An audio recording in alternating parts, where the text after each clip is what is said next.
Bayonetta.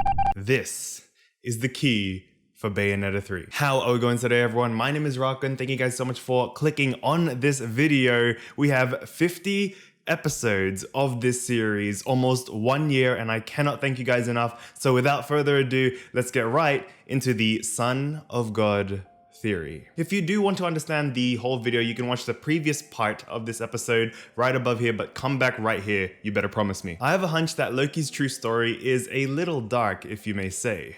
Call me a conspiracy theorist, but since I finished the game in late 2018, there's just something about him that makes me so worried. Or maybe I just played too much Among Us. This is the motif that I theorize that is happening throughout the Bayonetta franchise. We get shocked whenever we find out, or when we complete the next sequel and we find out that the previous boss was most likely just a puppet. We end up guilty after learning what the previous game's last boss really was. Loki's name is most likely based on Loki, the Norse god of mischief, and yes, I know Loptr's name is based off Loki as well, but Loptr never introduced himself verbally like I am Loptr. Only Glamour was the only one who mentioned the name Loptr verbally, and also the game itself. Don't worry, I'll culminate all my findings and crush those into a big reveal. Now here is what I find sus. I'm gonna do some 200 IQ Among Us gameplay right now. In the scenes where Loki requires help in dire need, it's very subtle, but it's very suspicious as well. He shows the full card every time he's in dire need, or when the situation gets tense. Ooh, scary. Off with their heads, eh? You're supposed to negotiate from a position of strength, little one. Please take me to Fimbleventer, or the world will end! He and I, we are good and evil. Evil cannot be all that is left. What? Keep us safe with this. It's my trump card. Please. Just take me there.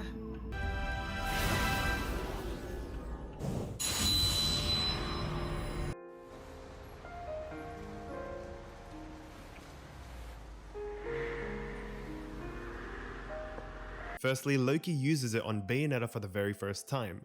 Could he be faking that the card is not working, like a magician who has pretended to fail his magic trick? For the second time, Loki uses it again while negotiating with Bayonetta. For the third time, Loki uses it again on Luca to take him to the summoning rock. I don't know, but his act here kind of seems a little bit of what a god of mischief would do. And just to point it out there, this scene stares into the other cards, but swiftly skips over the fool card, like a magician using sleight of hand and misdirection. I also find it suspicious how he calls the fool card, which has the hole in the middle, as the trump card. But didn't he only have one trump card? Why is he pointing to the fool card if the nothingness card is the trump card? Or maybe the fool card is the true trump card, or maybe he has two trump cards. I'm not so sure. He's a god of mischief. Probably. Let's go. But it's only at the very end that caught everyone's attention. Again, ever since I played this game and I finished it in 2018, this is the puzzle that I've wanted to solve. Is this an allegory of Bayonetta's journey through the first and second games? Or is this an end credit scene just like how Marvel teases their next movies? Or maybe it's just Loki saying, I'm alive. Let's theorize about the latter because that's what seems more interesting to me. So we have Loki's name being renowned as the god of mischief and the card being shown in times of need. Could this whole thing been an illusion by Loki? And just to point it out there, I don't think this spell, quote unquote illusion, is one that warps your reality or warps your vision. What I really believe is that this is more of a political weapon that makes you much more believable, much more trustworthy, which I think is a very dangerous weapon, especially who to believe and who to be suspicious of.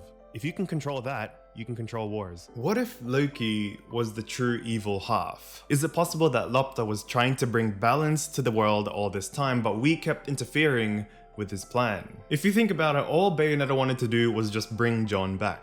Nothing else. Slice of life.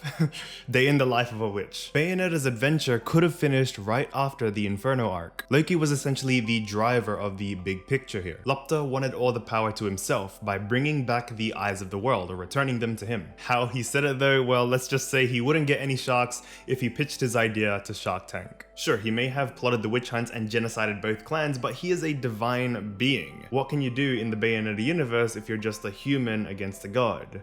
Well, I guess you can... One hit. One hit. Do you all remember?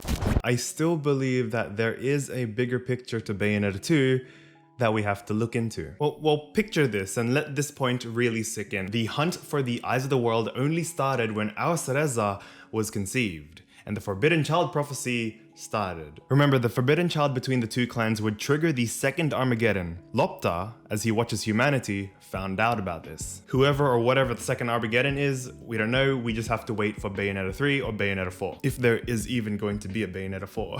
But what we found in this theory, it is possible that Loptr was trying to regain his former self to stop an impending threat. A bigger threat. This theory is extremely parallel to Giovanni's goal to get the Master Ball in Red and Blue, to prevent Mewtwo from going apeshit, or when Ultron in Avengers Age of Ultron was in fact preparing for Thanos' snap, and therefore being able to fight Thanos. It's just the way that they conveyed their mission. Loptr conveyed it to Radically, and Loki, well, he basically just stabbed us in the back without even us knowing it. Here, to look at it simply, Loptr's goal was to reclaim the eyes of the world and have a better chance at fighting this bigger threat than if the eyes of the world were in the hands of untrained or unoriginal users. Remember, the second Armageddon is bound to happen due to the Forbidden Child prophecy, and this was Acer's way of preparing for it. While what was Loki's goal? Remember, he had amnesia, and all he wanted to do was to stop Loptr, which in turn, if he did successfully stop Loptr, that would completely take out the last strongest being who's capable of standing in the way of the bigger threat. Possibly someone who is puppeteering Loki. You get me? Loki did mistakenly say he was someone else. And I have a name. It's Aesir. I mean, my name is Loki. Maybe that's the true Aesir. If you think about it, humans are the ones that start wars. That was the whole message in Nier Automata. If Loki, the supposed god of mischief, wanted to Armageddon, then definitely he needed Loptr to be out of the picture. Well, if Loptr can stand a chance against this impending threat, whoever it is or whatever it is, he needs to get out of this picture. And what made me like this theory a lot is, let's go back to the ending scene of Bayonetta 2, where Loki's most distinct and suspicious card just mysteriously pops out of nowhere like a mysterious act of God. Here is where it gets interesting. It's as if the illusion is activated when a hole is impaled in the head of the fool, only to look at us all patched up, signifying that the illusion has been complete.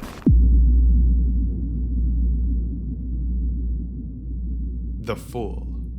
We are the fools. That card was looking at us. We may have potentially lost Earth's best chance against the impending threat of the second Armageddon. It progresses our adventure into Bayonetta 3. He essentially gave us Bayonetta 3, so yeah, love him. Loki disappeared somewhere, but I'm pretty sure he will be back because, you know, shonen antics. But I think seeing an adult Loki would be pretty cool as well. If this theory is true, if Loki was evil, I guess we were too focused on winning the battle and not the war. Maybe he was just being a son of God. A son of the God of reality. I'm Rakun. Happy theater.